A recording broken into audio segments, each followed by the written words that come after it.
And now chapter 13. Krishna pleases his devotees.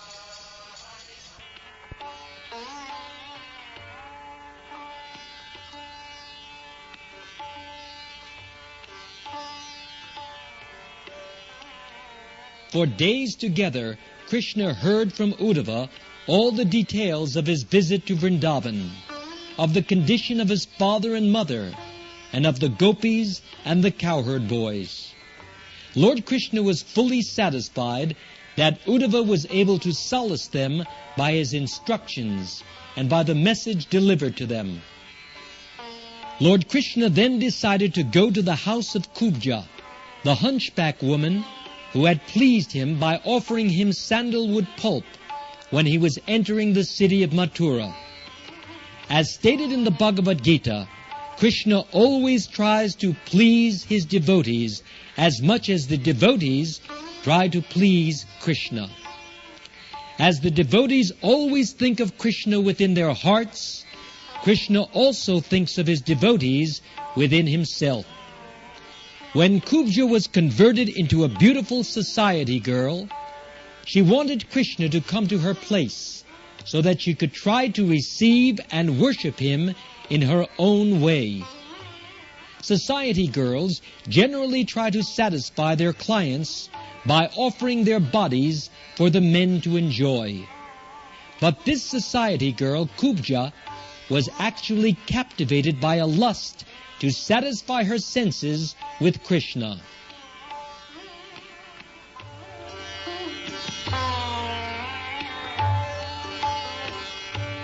When Krishna desired to go to the house of Kubja, he certainly had no desire for sense gratification.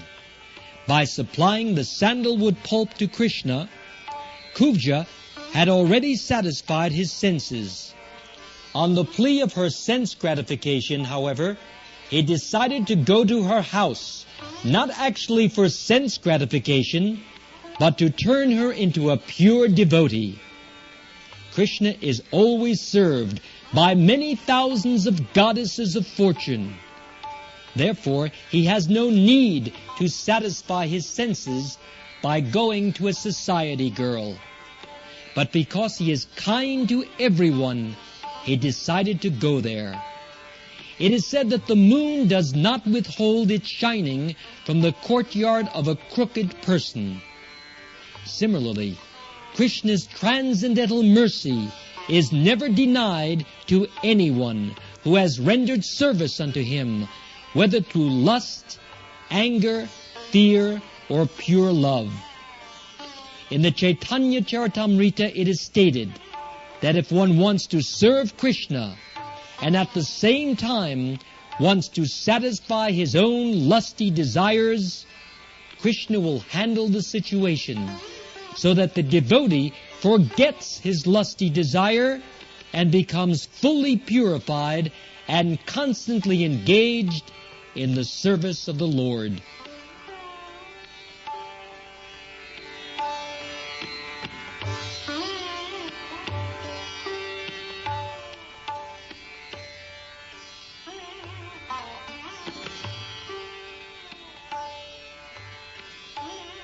To fulfill his past promise, Krishna, along with Uddhava, went to the house of Kubja. When Krishna reached her house, he saw that it was completely decorated in a way to excite the lusty desires of a man. This suggests that there were many nude pictures on top of which were canopies and flags embroidered with pearl necklaces, along with comfortable beds and cushioned chairs. The rooms were provided with flower garlands and were nicely scented with incense and sprinkled with scented water, and the rooms were illuminated by nice lamps. When Kubja saw that Lord Krishna had come to her house to fulfill his promised visit, she immediately got up from her chair to receive him, accompanied by her many girlfriends, she began to talk with him with great respect and honor. After offering him a nice place to sit, she worshipped Lord Krishna in a manner just suitable to her position. Uddhava was similarly received by Kubja and her girlfriends, but he was not on an equal level with Krishna, and he simply sat down on the floor. Without wasting time, as one usually does in such situations, Krishna entered the bedroom of Kubja. In the meantime, Kubja took her bath and smeared her body with sandalwood pulp. She dressed herself with nice garments, valuable jewelry, ornaments, and flower garlands. After chewing betel nut and other intoxicating edibles, and spraying herself with scents, she appeared before Krishna. Her smiling glance and moving eyebrows were full of feminine bashfulness as she stood gracefully before Lord Krishna, who is known as Madhava, the husband of the goddess of fortune. When Krishna saw Kubja hesitating to come before him, he immediately caught hold of her hand, which was decorated with bangles. With great affection, he dragged her near him and made her sit by his side. Simply by having previously supplied pulp of sandalwood to the Supreme Lord, Krishna, Kubja became free from all sinful reactions and eligible to enjoy with him. She then took Krishna's lotus feet and placed them on her breasts, which were burning with the blazing fire of lust. By smelling the fragrance of Krishna's lotus feet, she was immediately relieved of all lusty desires. She was thus allowed to embrace Krishna with both her arms and mitigate her long-cherished desire to have Krishna as a visitor in her house.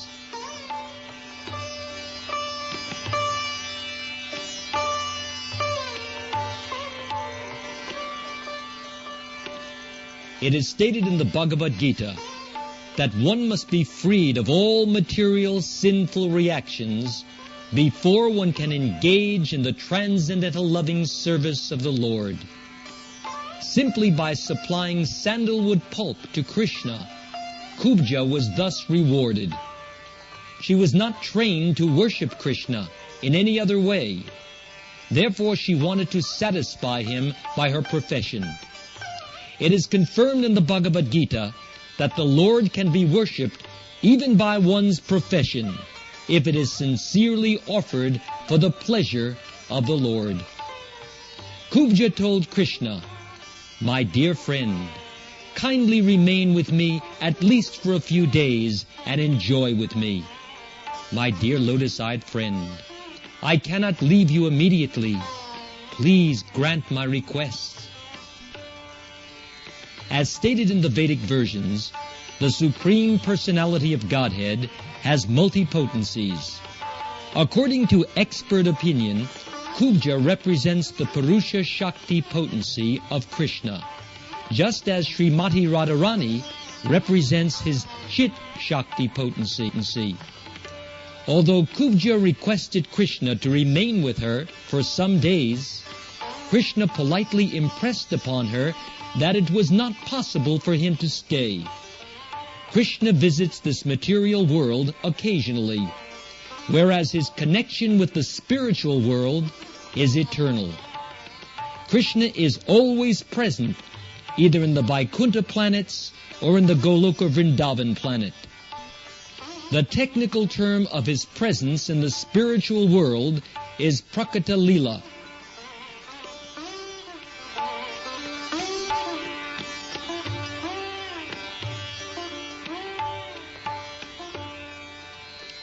After satisfying Kubja with sweet words, Krishna returned home with Uddhava. There is a warning in the Srimad Bhagavatam that Krishna is not very easily worshipped, for he is the Supreme Personality of Godhead, the chief among the Vishnu Tattvas. To worship Krishna or have association with him is not very easy. Specifically, there is a warning for devotees attracted to Krishna through conjugal love. It is not good for them to desire sense gratification by direct association with Krishna. Actually, the activities of sense gratification are material.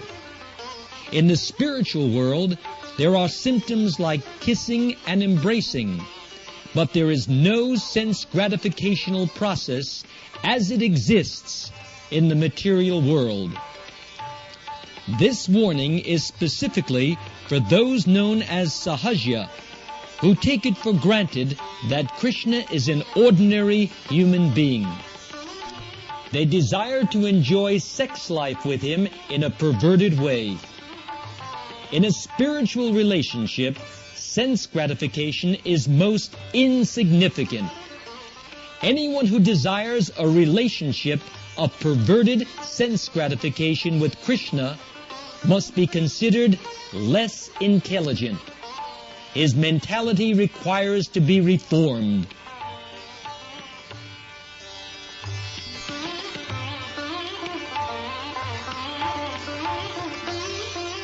After a while, Krishna fulfilled his promise to visit Akrura at his house. Akrura was in relationship with Krishna as his servitor, and Krishna wanted to get some service from him. He went there accompanied by Lord Balaram and Uddhava. When Krishna, Balaram, and Uddhava approached the house of Akrura, Akrura came forward, embraced Uddhava, and offered respectful obeisances, bowing down before Lord Krishna and Balaram. Krishna, Balaram, and Uddhava offered him obeisances in turn, and were offered appropriate sitting places. When all were comfortably seated, Akrura washed their feet and sprinkled the water on his head. Then he offered nice clothing, flowers, and sandalwood pulp in regular worship. All three of them were very satisfied by Akrura's behavior. Akrura then bowed down before Krishna, putting his head on the ground. Then, placing Krishna's lotus feet on his lap, Akrura gently began to massage them. When Akrura was fully satisfied in the presence of Krishna and Balaram, his eyes filled with tears of love for Krishna, and he began to offer his prayers as follows.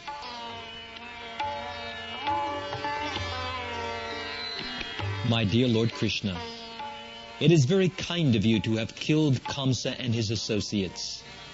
You have delivered the whole family of the Yadu dynasty from the greatest calamity. The Yadus will always remember your saving of their great dynasty. My dear Lord Krishna and Balaram, you are the original personality from whom everything has emanated, the original cause of all causes. You have inconceivable energy, and you are all-pervasive. There is no cause and effect, gross or subtle, but you. You are the Supreme Brahman, realized by the study of the Vedas. By your inconceivable energy, you are actually visible before us. You create this cosmic manifestation by your own potencies, and you enter into it yourself. As the five material elements, earth, water, fire, air, and sky, are distributed in everything, manifested by different kinds of bodies, you alone enter the various bodies created by your own energy. You enter the body as the individual soul, and independently as the super soul. The material body is created by your inferior energy. The living entities, individual souls, are part and parcel of you, and the super soul is your localized representation. The material body, the living entity, and the super soul constitute an individual living being, but originally they are all different energies of the one Supreme Lord.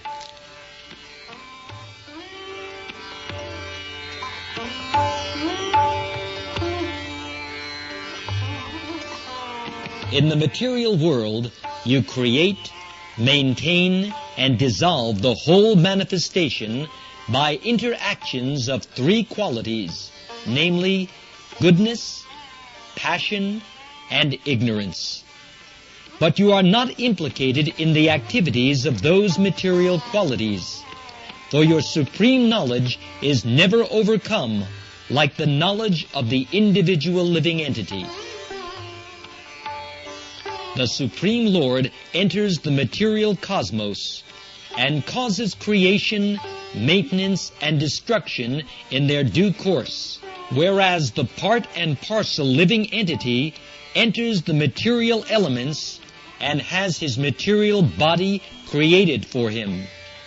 The difference between the living entity and the Lord is that the living entity is part and parcel of the Supreme Lord and has the tendency to be overcome by the interactions of material qualities.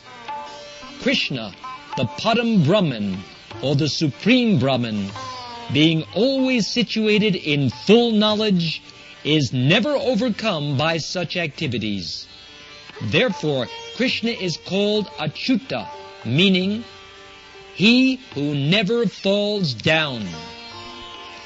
Krishna's knowledge of spiritual identity is never overcome by material action, whereas the identity of the minute part and parcel living entities is prone to be materially overcome.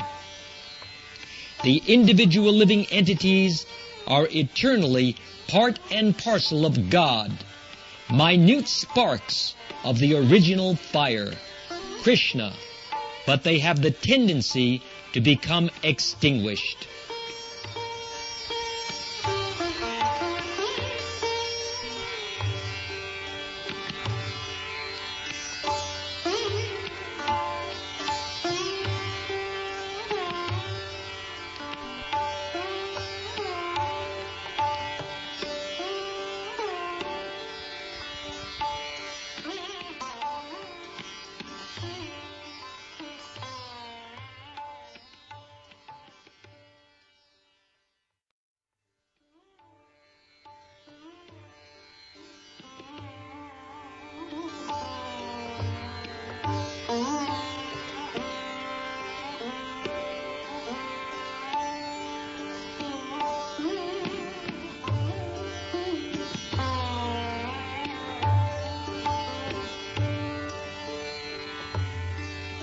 Akrura continued, "Less intelligent men misunderstand your transcendental form to be made of material energy.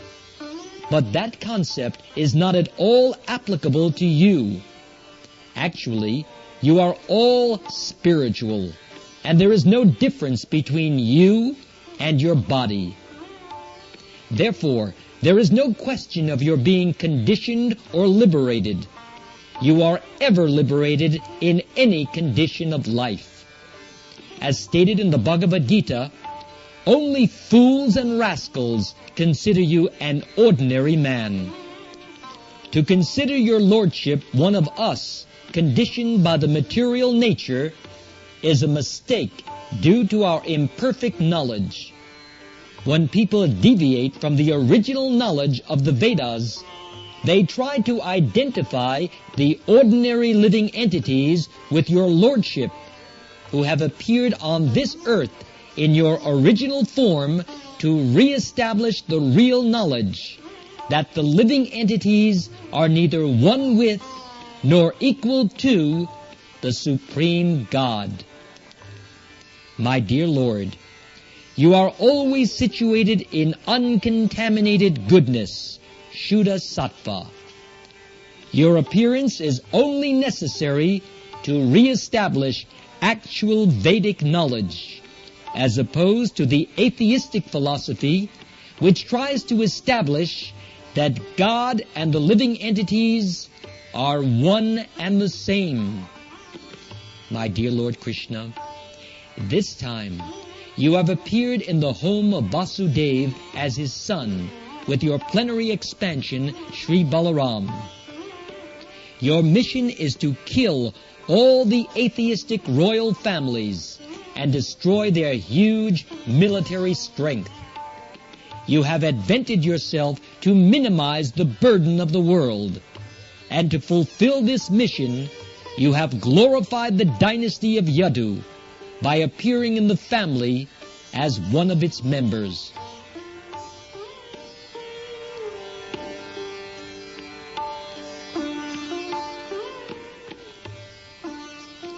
My dear Lord, today my home has become purified by your presence. I have become the most fortunate person in the world. The Supreme Personality of Godhead, who is worshipped by all different kinds of demigods, pitas, kings, emperors, and other living entities, and who is the super soul of everything, has come into my home. The water of his lotus feet purifies the three worlds, and now he has kindly come to my place. Who in the three worlds, among factually learned men, will not take shelter of your lotus feet and surrender unto you? Who, knowing well that no one can be as affectionate as you are to your devotees, is so foolish that he will decline to become your devotee? Throughout the Vedic literature it is declared that you are the dearmost friend of every living entity. This is confirmed in the Bhagavad Gita. Suradam Sarvabhutanam. You are the Supreme Personality of Godhead, completely capable of fulfilling the desires of your devotees. You are the friend of everyone. In spite of giving yourself to your devotees, you are never depleted of your original potency. Your potency neither decreases nor increases in volume.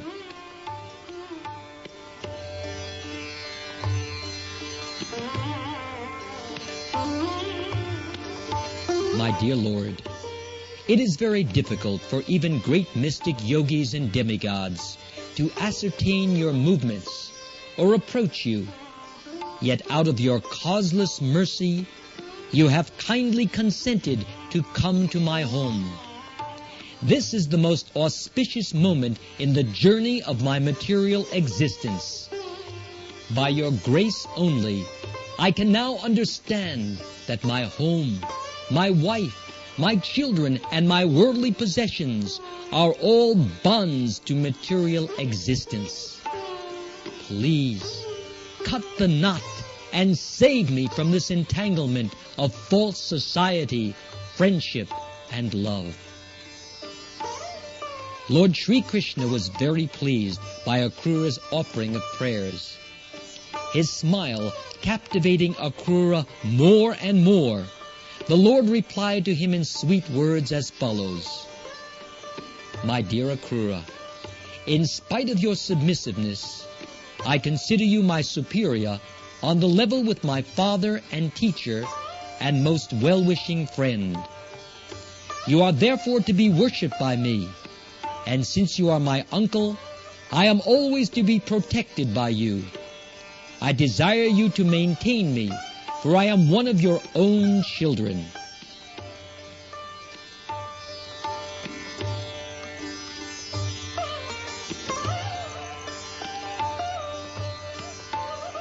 Apart from this filial relationship, an exalted devotee like you is always to be worshipped by everyone. Anyone who desires good fortune must offer his respectful obeisances unto personalities like you, who are greater than the demigods. People worship the demigods when in need of some sense gratification, and the demigods offer benedictions to their devotees after being worshipped. But a devotee like you, Akrura, is always ready to offer people the greatest benediction. A saintly person or devotee is free to offer benedictions to everyone, whereas the demigods can offer benedictions only after being worshipped. One can take advantage of a place of pilgrimage only after going there.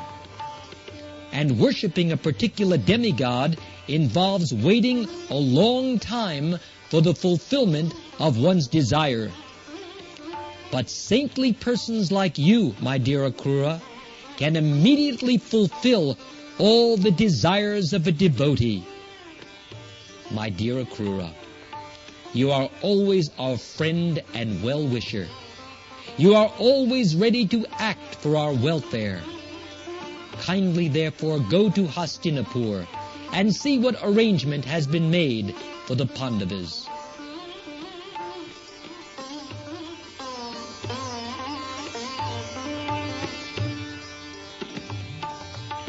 Krishna was anxious to know about the sons of Pandu, because at a very young age they had lost their father. Being very friendly to his devotees, Krishna was anxious to know about them, and therefore he deputed Akrura to go to Hastinapur to get information of the real situation. Krishna continued, I have heard that after King Pandu's death, his young sons Yudhishthir, Bhima, Arjun, Nakul, and Sahadev, along with their widowed mother, have come under the charge of Dhritarashtra, who is to look after them as their guardian. But I have also heard that Dhritarashtra is not only blind from birth, but also blind in his affection for his cruel son Duryodhana. The 5 Pandavas are the sons of King Pandu, but Dhritarashtra, due to his plans and designs, is not favorably disposed towards them. So kindly go there and study how Dhritarashtra is dealing with the Pandavas. On receipt of your report, I shall consider how to favor them. In this way, the Supreme Personality of Godhead, Krishna, ordered Akrura to go to Hastinapur, and then he returned home, accompanied by Balaram and Uddhava. Thus ends the Bhaktivedanta purport of the 2nd volume, 13th chapter of Krishna. Krishna pleases his devotees.